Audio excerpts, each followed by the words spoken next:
Midwest. That's driving a lot of the growth in infections, but it's getting more distributed around the country. And the concern is that as we get a little bit more complacent, because we are exhausted as a population from what we've been going through, we head back to school and college, people try to go back to work against the backdrop of the fall and the winter when people are heading indoors because the weather's cooling. That's a real setup for risk. And there hasn't been enough people exposed to this virus at this point across the country that we have enough background immunity that's going to really stop the rate. There's a lot of virus left to go in this country.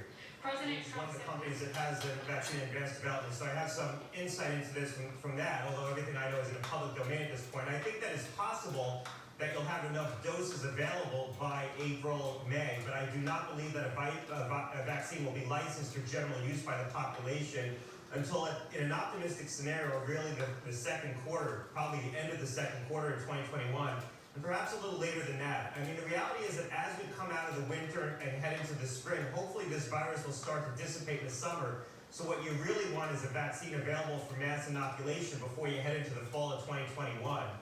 So vaccine available sooner than that under an emergency use authorization for select groups who are at particularly high risk. And be involved in this process. Back in 2015, when Merrick Garland was nominated by President Obama, a Democratic president, when Democrats were in the minority. We didn't see before. And we've got to start stepping back and having our larger view of history.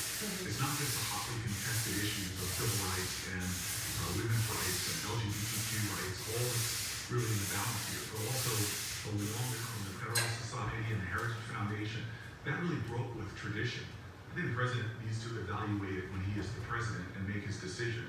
And what Vice President Biden decides to do now, to me, is secondary to the urgency of this election. And all of those who value their health care and understand that these are issues that will be played out by the Supreme Court and the Senate, who issues from climate change to voting rights, all of this is on the ballot. That should be the motivating factor, not necessarily what names that Vice President Biden may or may not decide to do. What's important right now is the urgency of this election to a lot of the fundamental issues that affect our daily lives. I admire your focus of keeping going despite that horn there in the background in New York. Senator, the Democratic leader, Chuck Schumer, has said nothing's off the table if Republicans go through with this. He's talking about what happens next year. The progressives within your party, some of them are pushing to pack the court, to add more justices to the Supreme Court. Do you support expanding it?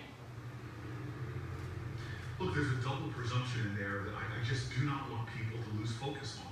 Number one, you can still appeal. Openly called for by some of these groups.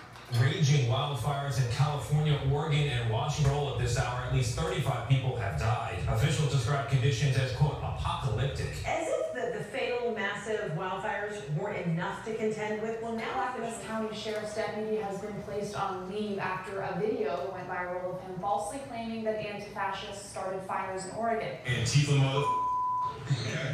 Right. Are out. Those are the same people who are like, a Muslim family moved into my neighborhood? What is their secret plan? So maybe we just need to use that irrational fear to get people to take climate change seriously.